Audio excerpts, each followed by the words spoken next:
They all knew my husband was sleeping with my sister. At our beach house reunion, they toasted to modern love. I smiled, served drinks laced subtly. Hours later, they awoke groggy, cuffed to pool chairs. My lawyer arrived. Ownership papers signed. Betray me once. Enjoy early retirement. From everything. They all knew my husband was sleeping with my sister. At our beach house reunion, they toasted to modern love. I smiled, served drinks laced subtly. Hours later, they awoke groggy, cuffed to pool chairs. My lawyer arrived. Ownership paper signed. Betray me once. Enjoy early retirement. From everything to modern love. Ryan raised his glass, his eyes darting between my husband Brandon and my sister Lydia. The others joined in, glasses clinking as uncomfortable laughter rippled through our family gathering. I smiled and nodded, filling everyone's glasses with more wine. They didn't know I already knew. My name is Megan Matthews, a therapist who specializes in marriage counseling. Ironic, isn't it? I help others save their marriages while mine crumbles beneath my feet. But tonight in this moment, I made a decision that would change everything. It started 3 months ago. I was hosting a dinner party for Brandon's promotion at the law firm. Serving dessert in the dining room, I stepped back into the kitchen to grab the coffee when I heard Jessica and Daniel, my in-laws, whispering by the pantry. "Do you think she suspects anything?" Jessica's voice was barely audible. Daniel shook his head. "Brandon says she's clueless. Too busy with her patients to notice. It's been going on for 6 months now. With her own sister. I don't know how much longer I can pretend everything's normal when Megan and Lydia are in the same room." The cheesecake platter nearly slipped from my hands. I steadied myself against the counter, my world spinning off its axis. My husband and my sister? For 6 months. And my in-laws knew? I slipped back to the dining room, my therapist mask firmly in place. Years of listening to people's darkest secrets had taught me how to compartmentalize. I served coffee with steady hands while my heart shattered into 1,000 pieces. That night after everyone left, I checked Brandon's phone while he showered. He never locked it. Why would he need to? I was the trusting wife after all. The text messages between him and Lydia went back months. "Miss you already. Last night was incredible. When can we tell her? I'm tired of sneaking around." My sister. My own flesh and blood. The person who held my hand at our parents' funeral. The maid of honor at my wedding. I deleted the message thread and placed the phone exactly where I found it. Brandon never knew I had seen it. Over the following weeks, I became a detective in my own life. I started noticing things I'd been blind to before. How Ashley, my brother-in-law Ryan's wife, would touch my arm sympathetically at family gatherings. How Chris and Amanda, my sister-in-law and her husband, exchanged knowing glances whenever Brandon volunteered to pick Lydia up for family events. At my niece's birthday party, I arrived late after picking up the cake. Walking into the living room, I caught Aunt Lillian watching Brandon and Lydia by the punch bowl. They stood too close, their fingers brushing as they reached for cups. When Lillian saw me, she quickly looked away, shame coloring her wrinkled cheeks. They all knew. Every single one of them. I became obsessed with collecting evidence. One Tuesday evening, Brandon said he was working late on a case. "Don't wait up," he texted. "Might be midnight before I'm home." Instead of going to sleep, I drove to his office building. His car wasn't in the parking lot. On a hunch, I drove past Lydia's condo. Brandon's BMW sat in the visitor spot. I didn't confront them. Not then. I drove home, poured myself a glass of wine and began planning. The next week, while putting away Brandon's dry cleaning, I found hotel receipts in his jacket pocket. The Harbor View, downtown. 3 different dates, all nights he claimed to be working late. Room service charges for 2 champagne strawberries, chocolate-covered cherries. Lydia's favorites. That night at dinner, Brandon mentioned his mother had suggested a family reunion at our beach house the following month. "Everyone's coming," he said, not meeting my eyes. "Even Lydia." I watched him carefully as I sipped my wine. "That sounds wonderful. It's been too long since we've all been together." Relief washed over his face. He hadn't expected me to agree so readily. "I was thinking we could host it properly," I continued. "Good food, signature cocktails. Really make it special." Brandon smiled, reaching for my hand across the table. "You're the best, you know that? Not many wives would be so enthusiastic about hosting their in-laws for a whole weekend. If only he knew what I was actually enthusiastic about." The next day I called Michael Levinson, a former client who specialized in property law and divorce cases. We met for coffee at a place across town where no one would recognize us. "What you're describing is technically legal," he said after I outlined my plan. "Unusual but legal. I can have the papers drawn up within the week." I also visited my doctor, explaining that I needed something for anxiety that wouldn't interact with alcohol. She prescribed a mild sedative, warning me about the drowsiness it might cause. Perfect. As the beach house weekend approached, I practiced making different cocktails, testing various combinations to mask any taste of the sedative. I experimented with doses, making sure they would cause grogginess but nothing dangerous. At our regular Sunday brunch, I watched my in-laws, brother-in-law, sister-in-law, and Brandon's aunt all interact with each other, their silent complicity in Brandon and Lydia's affair evident in every glance, every carefully worded comment, every subject change when I entered the room. "I can't wait for our beach weekend," Ashley said, squeezing my hand. "It'll be so good for all of us to be together." I smiled warmly. "Yes, it will. I'm preparing something special for everyone." The night before we left for the beach house, I packed the sedatives, the legal documents Michael had prepared, and enough rope to secure 8 adults to pool chairs. I also packed my best cocktail glasses, premium liquor, and Brandon's favorite appetizers. Every good therapist knows that healing sometimes requires confrontation. Every betrayed wife knows that justice demands action. They all knew my husband was sleeping with my sister. Soon they would all know exactly what happens when you betray Megan Matthews. The morning after my decision, my phone chimed with a group text. I was sitting at our kitchen island sipping coffee and reviewing patient files when the message from Jessica appeared on my screen. "Family reunion at the beach house next month. Been too long since we've all been together. Brandon and Megan, would you host? The place needs some Matthews family love." I stared at the text, my coffee cooling beside me. The beach house, Brandon's grandfather's legacy to us, had always been my sanctuary. 3 bedrooms overlooking the Atlantic wraparound porch, perfect for morning meditation, and a pool area secluded enough for private conversations or confessions. Before I could respond, my phone lit up with more messages. Lydia's came first. "Count me in. I've missed our beach weekends." Then Daniel. "Great idea, honey. We're due for some family time." Ryan and Ashley. "We're there. Need us to bring anything." Chris and Amanda. "Wouldn't miss it." Aunt Lillian. "These old bones could use some ocean air." I placed my phone face down on the counter, my mind racing. The timing was almost too perfect. I'd been considering various scenarios for confrontation, but nothing this comprehensive.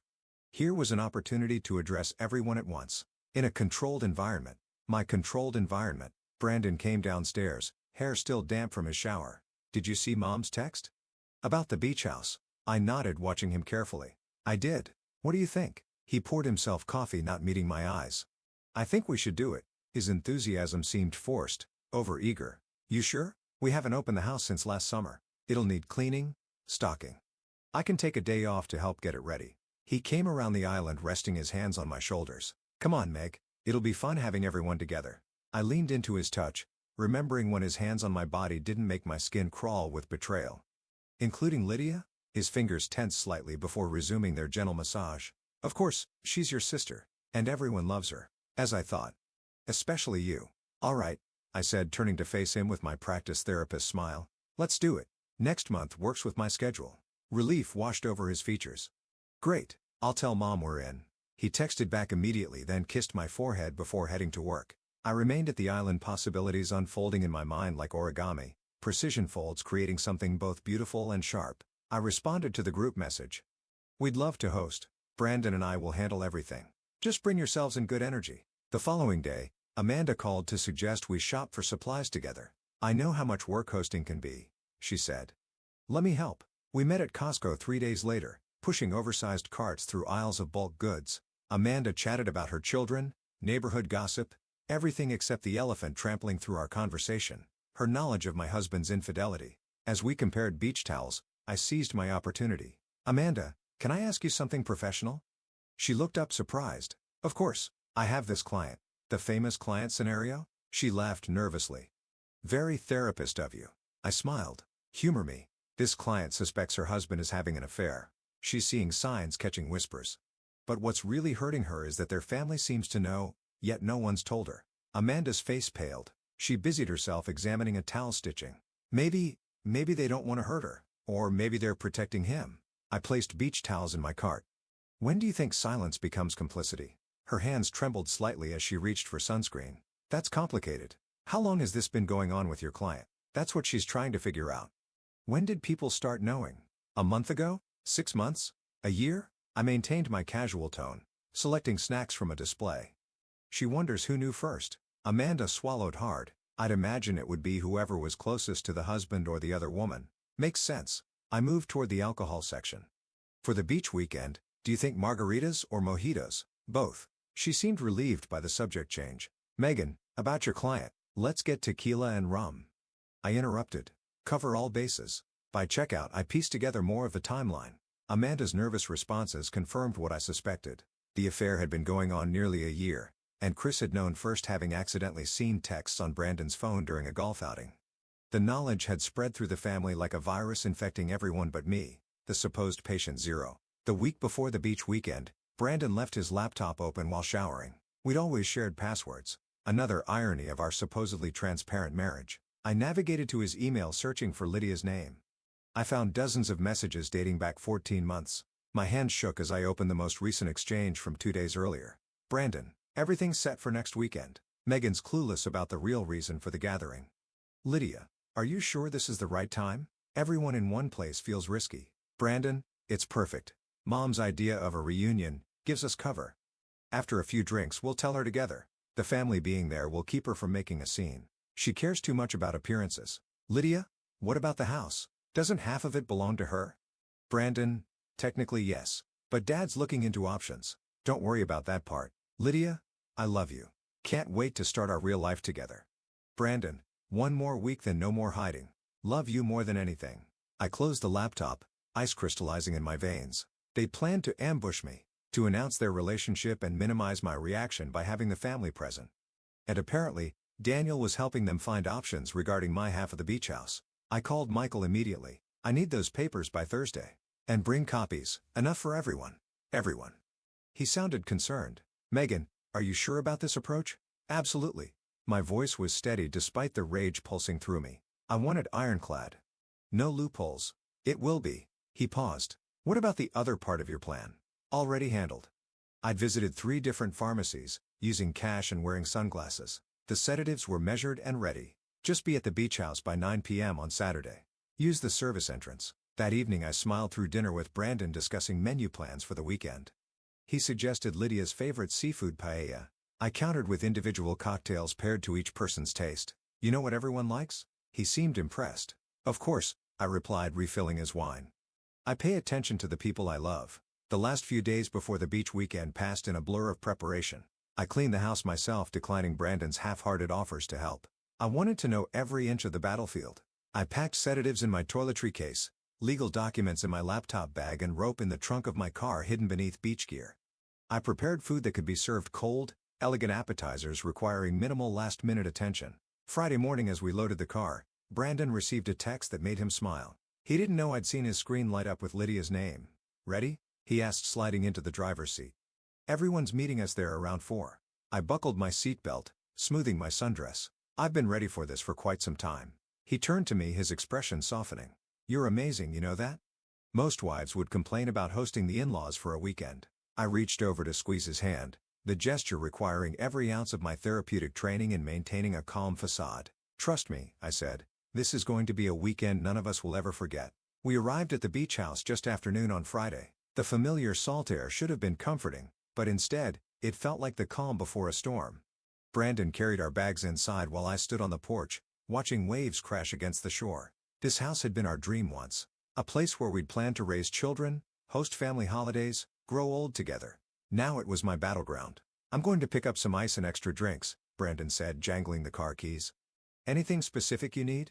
Just some fresh limes and mint for the mojitos, I replied, not turning to face him. Take your time. I want to get settled in before everyone arrives. Once his car disappeared down the gravel driveway, I moved quickly.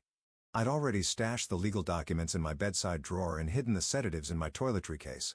Now I needed to secure the pool area. The wooden pool chairs had been my idea 3 summers ago. Comfortable enough for lounging but sturdy enough to withstand coastal storms. Brandon had installed metal rings on their undersides for securing them during hurricane season.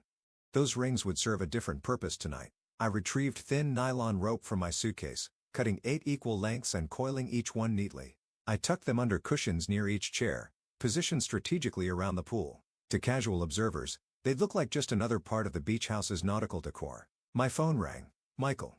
Just checking in, he said. Still on for tomorrow night? Everything's in place, I confirmed. Moving to the kitchen to unpack groceries. You remember where the service entrance is?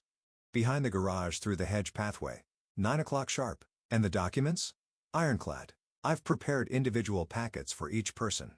The beach house transfer for Brandon, the vacation property division for your in-laws, the investment account reallocation for Ryan and Ashley, the trust fund amendment for Chris and Amanda, and the revised inheritance statement for Aunt Lillian and Lydia. My voice hardened. Her packet is comprehensive. Relinquishment of any claims to family assets, agreement to vacate her condo, which is technically in your name by the way, and acknowledgement of breach of familial trust. Perfect. I began arranging bottles on the kitchen counter. And they'll hold up? Signed under duress isn't ideal, Michael admitted. But we structured them as voluntary settlements to avoid litigation. Once signed and notarized, which I'm certified to do, they'll be difficult to contest. Especially with 8 witnesses. I thanked him and hung up, turning my attention to the cocktail station. Each family member would receive a personalized drink. A final thoughtful gesture from the woman they'd collectively betrayed. As a therapist, I knew their preferences intimately, but more importantly I understood their psychological weaknesses. Jessica was a control freak who hated feeling helpless. Daniel avoided confrontation at all costs. Ryan feared public humiliation. Ashley craved validation. Chris prized his reputation for intelligence. Amanda was terrified of abandonment. Aunt Lillian dreaded family conflict. Brandon and Lydia, well, they feared exposure, which was already guaranteed. I laid out elegant cocktail glasses, premium liquors and fresh garnishes. Then I carefully measured the sedative doses, considering each person's body weight and alcohol tolerance. The powder was tasteless and would dissolve completely in citrus mixers. I tested it on myself in smaller doses to confirm its effects. Gradual drowsiness rather than sudden unconsciousness. Brandon returned with ice and additional supplies. Everyone's on their way. Ryan and Ashley hit traffic but should be here in an hour. The others are about 30 minutes out. I nodded, arranging fruit on a cutting board. I'll have appetizers and drinks ready when they arrive. You're taking this hosting thing seriously, he commented, surveying the elaborate cocktail station. I want everyone to feel special, I replied with a genuine smile. For once I wasn't lying. I spent the next hour preparing food and finalizing my mental script. Each confrontation would be tailored to its recipient. I wouldn't waste this opportunity with generic accusations. While my therapist training had taught me to help people face their truths gently, tonight would be about forced recognition of consequences.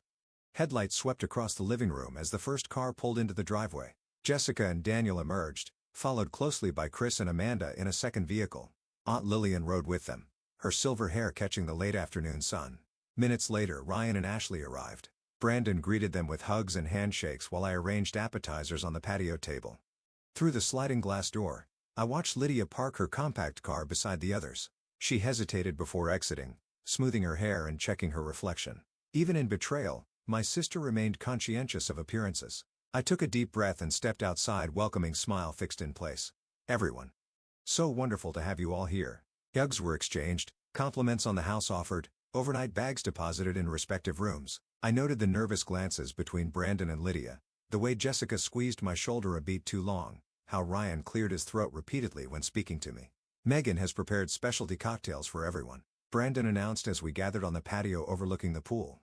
She's been practicing all week. That's so thoughtful, Lydia said, not quite meeting my eyes. You've always been the perfect hostess. It's the least I can do, I replied, maintaining warmth in my voice. After all, we're celebrating modern relationships, aren't we?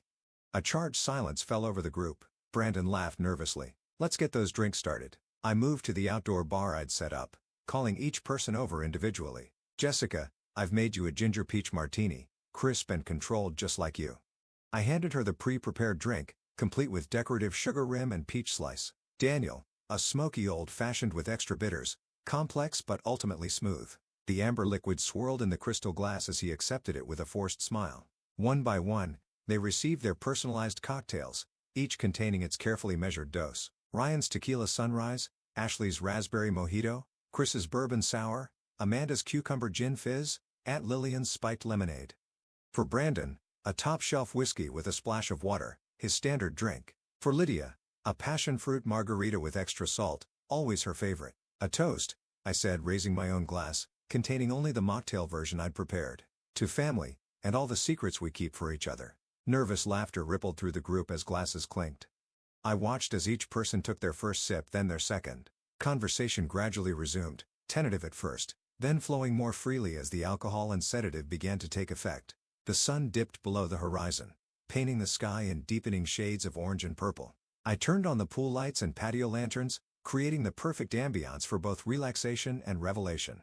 Within an hour, I noticed Jessica blinking slowly, struggling to follow the conversation. Daniel's posture slackened, his usual rigid demeanor softening.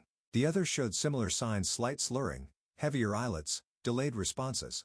Who is working? Is anyone else feeling a bit tired? Amanda asked, stifling a yawn. Must be the ocean air, I suggested, gathering empty glasses. Why don't we move down to the pool area? The breeze might help. Like sheep, they followed me down the stone pathway to the pool deck where 8 chairs awaited. The sedative hadn't fully taken effect yet. They were groggy but still mobile, still capable of following simple instructions. Just as planned. I glanced at my watch. 8:40. 20 minutes until Michael arrived. It was time for the final stage of preparation. I watched as my family settled into the pool chairs, their movements increasingly sluggish. Brandon slumped into the seat closest to the fire pit, with Lydia naturally gravitating to the chair beside him. Their not-so-subtle positioning didn't escape notice. Jessica frowned slightly, while Daniel studied his nearly empty glass with unusual intensity. More drinks, I offered, collecting glasses with steady hands. Maybe just water for me. Amanda mumbled, her words slightly slurred, feeling a bit lightheaded. Me too, Ashley agreed, blinking slowly. That mojito packed a punch. Ocean air intensifies alcohol, I explained smoothly. I'll bring water for everyone. I retreated to the kitchen, checking my watch again. 8:45. Michael would arrive in 15 minutes. Perfect timing. The sedative would reach peak effectiveness just as he walked through the door. I filled a pitcher with ice water and grabbed fresh glasses, purposely taking my time. When I returned to the pool area, the conversation had shifted to dangerous territory. Should we just tell her? Ryan's words were beginning to run together, his inhibitions lowered by both alcohol and sedative. This whole pretending thing is ridiculous. Ashley shushed him, glancing nervously in my direction as I set down the water tray. Tell me what? I asked, innocently pouring water for each person. An uncomfortable silence fell over the group. Brandon straightened in his chair, attempting to appear more alert than he actually was. Nothing, he said quickly. Ryan's just had too much to drink. Ryan laughed. A harsh, unnatural sound. Too much drink. Too many secrets. He raised his water glass unsteadily. Let's have another toast, shall we? To modern love. His gaze moved pointedly between Brandon and Lydia. The implication hung in the air like summer humidity. Heavy. Unavoidable. Ryan. Jessica hissed, but the damage was done. To modern love, I echoed, raising my own glass with a calm smile. And to honesty, something apparently in short supply around here. Another uncomfortable silence descended, broken only by the rhythmic sound of waves crashing against the shore. I noticed Lydia's hands trembling slightly as she sipped her water. Brandon wouldn't meet my eyes. Is anyone else feeling strange? Chris asked, suddenly rubbing his forehead. Like beyond regular drunk? Maybe we all need some fresh air, I suggested, moving behind Amanda's chair. Let's enjoy the night breeze. As I adjusted Amanda's cushion, I discreetly pulled out the nylon rope I'd hidden earlier and looped it through the metal ring beneath her chair, loosely securing it around her wrist. She was too disoriented to notice her head lolling slightly. The stars are so beautiful tonight, I remarked, moving to Chris's chair and repeating the process. Don't you think, Lydia? My sister mumbled something incoherent, her eyelids heavy. I continued around the circle, securing each person with practiced efficiency while maintaining casual conversation. None of them were alert enough to realize what was happening, exactly as I'd planned. Is it just me, or is everyone getting sleepy? Aunt Lillian's voice was faint as I secured her wrists. It's been a long day of travel, I replied soothingly. Just relax. Everything will make sense soon. Brandon was the last one I approached. His eyes were struggling to focus on my face as I leaned over him. Meg, he slurred. Something's wrong. I feel drugged. Perceptive as always, darling, I whispered, securing his wrists with slightly tighter knots than the others. But about 14 months too late. By 9 o'clock, all 8 of them were securely fastened to their chairs, drifting in and out of consciousness. I turned on additional pool lights, illuminating their groggy faces in harsh clarity. Then I heard the soft knock at the service entrance. Michael had arrived. I let him in, leading him through the house to the pool area. He surveyed the scene with professional detachment, though I caught the slight widening of his eyes. Everything as discussed? He asked quietly, setting his briefcase on a side table. Exactly as planned, I confirmed. They should be coherent enough to understand and sign within about 15 minutes. The sedative is mild, just enough to prevent escape attempts or physical resistance. Michael nodded, arranging documents on the table. I've brought a recording device as well. Legal protection. Perfect. I took a seat in the 9th chair, the only one without restraints, and waited patiently as my family gradually regained awareness.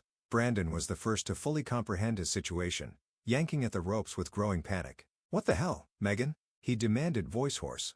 Untie me right now. His outburst roused the others. One by one, they discovered their predicament, reactions ranging from confused whimpers, Amanda, to dignified outrage, Jessica, to practical assessment, Ryan, you drugged us, Chris stated flatly, his analytical mind piecing together the evidence despite his compromised state. Yes, I acknowledged. Nothing dangerous. You'll all feel normal by morning. Just something to ensure you stay put for this conversation. This is illegal. Daniel blustered, attorney instincts kicking in despite his slurred speech. Unlawful restraint, administering drugs without consent. Actually, Michael interjected smoothly, Ms. Matthews consulted me precisely to ensure everything remained within legal boundaries. The sedative is an over-the-counter sleep aid, and the restraints are merely to prevent accidental injury while you're impaired. Who is this? Jessica demanded. Michael Levinson, attorney at law, he replied, placing his business card on each person's lap. I'm here to oversee some property transfers and settlement agreements. Settlement agreements? Brandon's face drained of color. Megan, what is this? I stood, moving to the center of their circle. My voice remained steady, professional. My therapist voice. This is the consequence of collective betrayal. This is what happens when an entire family conspires to hide the truth from one of their own. I turned to face each person individually. Jessica and Daniel, you learned about Brandon and Lydia's affair over a year ago. Instead of telling me, you protected your son and enabled my sister. Jessica started to protest, but I continued. Chris and Amanda. You knew 9 months ago when Chris saw texts on Brandon's phone. You decided it wasn't your place to interfere. Chris looked away, shame evident even through his sedated state. Ryan and Ashley, you figured it out at Christmas when you saw them kissing in the garage. You decided it was complicated and not your business. Ryan attempted to shrug, but the restraints limited his movement. Aunt Lillian, you've known for at least 6 months. You told yourself it wasn't your generation's place to comment on modern relationships. The elderly woman had tears streaming down her wrinkled cheeks. And the two of you, I said, finally facing Brandon and Lydia directly, my husband and my sister, the architect and accomplice of my humiliation, planning to ambush me this weekend with your relationship announcement, planning to try to take my house. The silence was absolute. Even the waves seemed to pause. How did you? Brandon began. I'm a therapist who specializes in deception and betrayal. I interrupted. Did you really think I wouldn't notice? That I wouldn't eventually see the signs? Read the texts? Find the hotel receipts? Overhear the whispers? I gestured to Michael, who approached with his briefcase. And now we're going to have a different kind of announcement than the one you planned. Mr. Levinson, would you please explain the documents? Michael cleared his throat. I have prepared a series of legal agreements. Upon signing, they will transfer full ownership of this beach house to Megan Matthews exclusively. Additional documents address division of marital assets, transfer of investment accounts, and termination of joint property rights. This is insane, Brandon sputtered. We're not signing anything. I smiled thinly. Then you're welcome to explain to the authorities why 8 adults are sedated and restrained at your beach house. I'm sure the media would love that story. Prominent attorney and his family involved in some kind of cult ritual? Or perhaps something more sordid? Ryan tested his restraints again.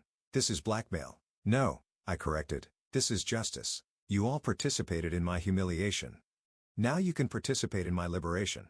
I nodded to Michael, who placed the first document on a clipboard and held it before Jessica. Ladies and gentlemen, I announced, the signing ceremony is about to begin.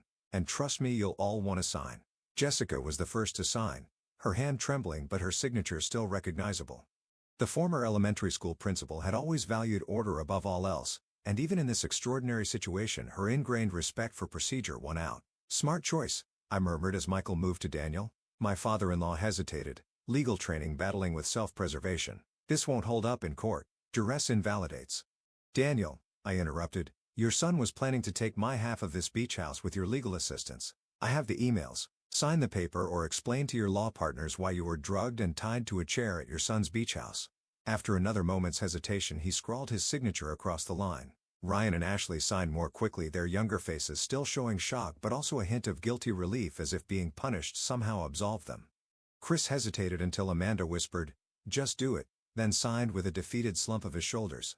Aunt Lillian wept quietly as she signed, her arthritic hand moving slowly across the paper. "I should have told you," she said, voice cracking. "I just didn't want to cause trouble." Ironic, isn't it?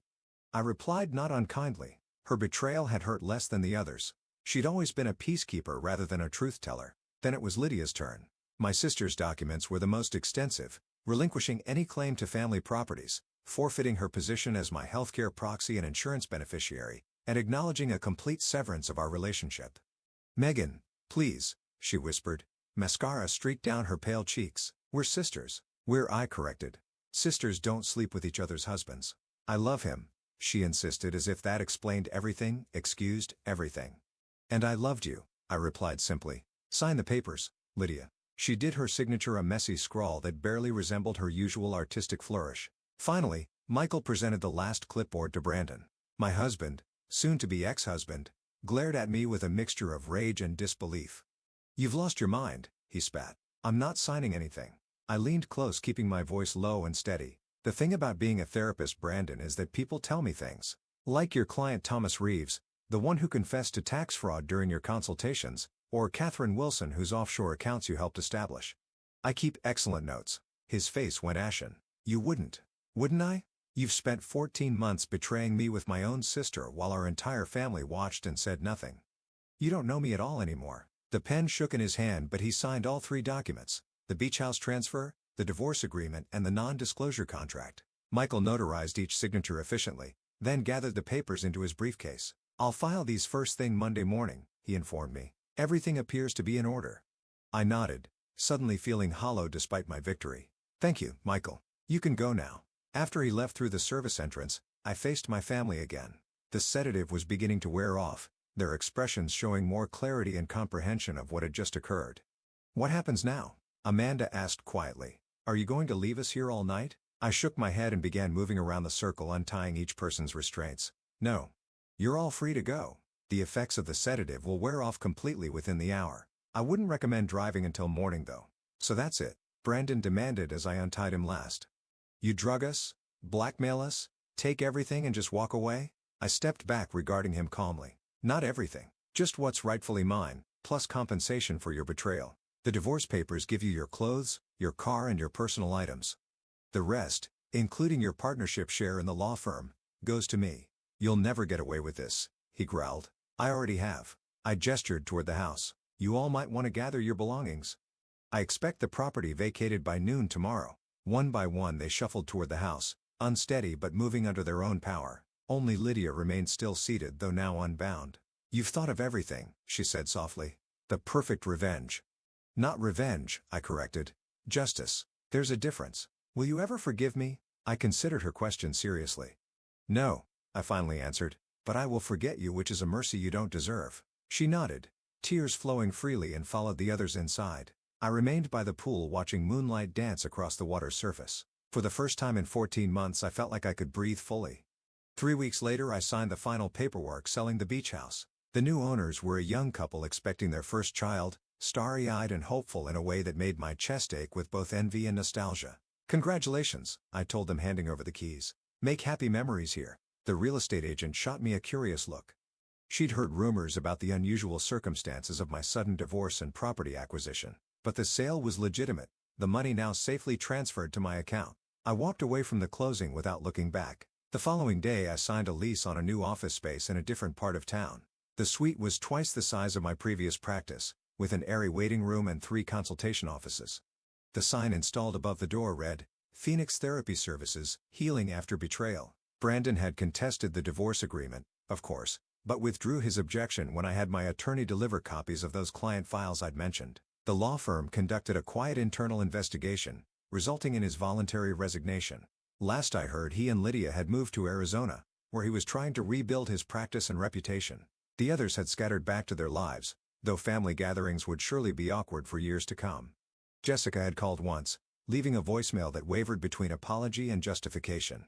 I deleted it without responding. 6 months after that night at the beach house, I sat in Dr. Eleanor Winter's office for what we'd agreed would be our final session. I'd been seeing her weekly since the divorce. Therapists need therapists too, especially after orchestrating such elaborate confrontations. How are you feeling about everything now? She asked, her kind eyes studying me carefully. I considered the question the same one she'd asked during our first session. Back then my answer had been a tangled mess of rage, vindication, and lingering pain. I'll be balanced, I said finally. What I did was extreme, but so was their betrayal. Sometimes justice requires dramatic measures. Do you regret any of it? I shook my head. I regret that it was necessary. I regret trusting people who didn't deserve my trust. But the actions themselves, they were calculated choices, not emotional reactions. Dr. Winters nodded thoughtfully. And your new practice? Thriving, I answered truthfully. Turns out there's no shortage of people dealing with betrayal. I understand them in ways other therapists can't. Because you've been there. Because I've been there. Survived it and reclaimed my power, I corrected. That's what I offer them. Not just sympathy but a pathway forward. As I left her office for the last time, stepping into the bright afternoon sunlight, I realized something significant had shifted within me. The beach house weekend hadn't just been about punishing those who betrayed me, it had been about reclaiming myself from the ashes of their deception. My phone chimed with a calendar alert. My first afternoon client, a woman whose husband and best friend had been having an affair for years while their social circle looked the other way. I smiled slightly, thinking of the guidance I could offer from my unique perspective. Some might call what I did to my family revenge. Others might label it justice. The line between the two is often philosophical rather than practical. What matters is that I walked through fire and emerged stronger, wiser, and finally free. They all knew my husband was sleeping with my sister, and they all paid the price for their silence. As for me, I'd paid mine through humiliation and betrayal. Now it was time to build something new from the ruins of what came before. A life without secrets, without lies, and without those who had proven themselves unworthy of my trust. Sometimes the most important relationship to salvage is the one with yourself. If this story of sweet revenge had you on the edge of your seat, smash that like button right now.